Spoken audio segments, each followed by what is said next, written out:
నమస్కారం అండి. మహాభారతంలో నేడు 57వ అధ్యాయము అంశము పాండవ సేనానాయకుడు. వినిపిస్తున్నది మీ విజయభాస్కర్. శ్రీకృష్ణుడు ఉపప్లావ్య పట్టణాన్ని చేరి పాండవులకు హస్తినాపురంలో జరిగినదంతా వివరించాడు. ఏదైతే మంచి మార్గమో, ఏదైతే వారికి ఉపయోగకరమో దాన్నే నేను కౌరవులకు నొక్కి చెప్పాను. కానీ అదంతా వృధా అయ్యింది. యుద్ధం తప్ప మరో మార్గాంతరం కనబడడం లేదు. సభలో పెద్దలిచ్చిన సలహాలను మూఢుడైన దుర్యోధనుడు వినలేదు. ఆలస్యం లేకుండా మనం యుద్ధానికి సిద్ధం కావాలి. అందరినీ మింగేయడానికి కురుక్షేత్రం చూస్తోంది. శాంతి మార్గానికి ఇక తావులేదు. సైన్యాన్ని యుద్ధ సన్నద్ధం చెయ్యండి అని శ్రీకృష్ణుడు పాండవులకు తెలిపాడు.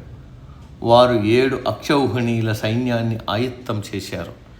ద్రుపదుడు, విరటుడు, దుష్టద్యుమ్నుడు, శిఖండి, సాత్యకి, చేకితానుడు, భీమసేనుడు ఒక్కో అక్షౌహిణికి నాయకత్వం వహించడానికి సిద్ధపడ్డారు.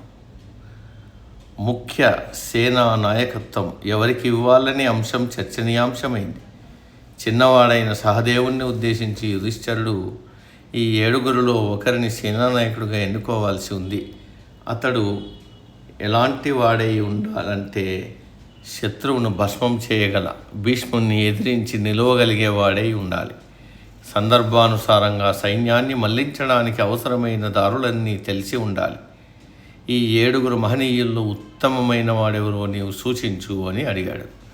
సహదేవుడు అందుకుని, ఎవరి సహాయంతో అయితే మనం మారువేషాలతో జీవించామో, ఎవరి ఆధారంతో మనం ఇప్పుడు రాజ్యభాగాన్ని కోరుతున్నామో అలాంటి విరాటరాజును ముఖ్య సేనానాయకుడిగా చెయ్యి అన్నాడు.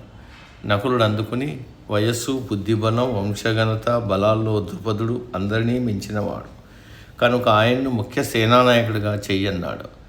ద్రౌపది తండ్రి అయిన ద్రుపదుడు భరద్వాజుడు వద్ద విలువిద్య నేర్చాడు.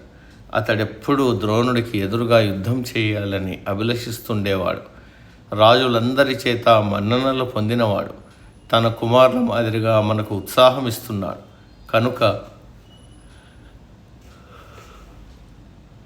ఆ ద్రుపదుడే ద్రోణ భీష్ములకెదురుగా మన సైన్యాన్ని నడపగలడు అన్నాడు. యుధిష్ఠిరుడు అర్జునుడి అభిప్రాయం అడిగాడు. యుద్ధరంగంలో దుష్టద్యుమ్నుడు ముఖ్య సేనా నాయకుడిగా ఉంటే బాగుంటుందని నా సూచన. అతడు తన ఇంద్రియాలను స్వాధీనంలో ఉంచుకోగలడు. ద్రోణుణ్ణి చంపడానికే పుట్టిన మహావీరుడు. పరశురాముణ్ణి సైతం వెనక్కు మరలించిన శక్తియుతుడు.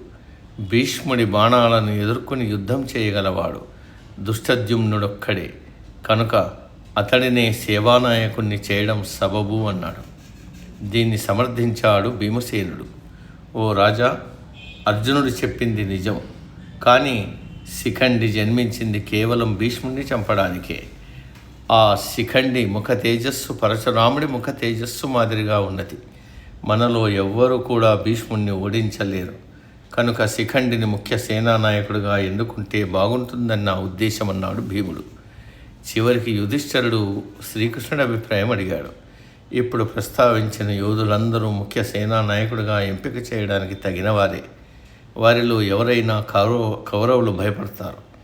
అన్ని విధాలా ఆలోచిస్తే అర్జునుడి ఎంపిక బాగుందని నాకు అనిపిస్తోంది కనుక మీ సేనకు ముఖ్య నాయకుడిగా దుష్టద్యుమ్నుని నియమించండి అని చెప్పాడు శ్రీకృష్ణుడు. ద్రుపదుడి కుమారుడిగా ద్రౌపది స్వయంవరంలో ఆమె కోరుకున్నట్లుగా అర్జునుడికి పెళ్లి చేసినవాడు.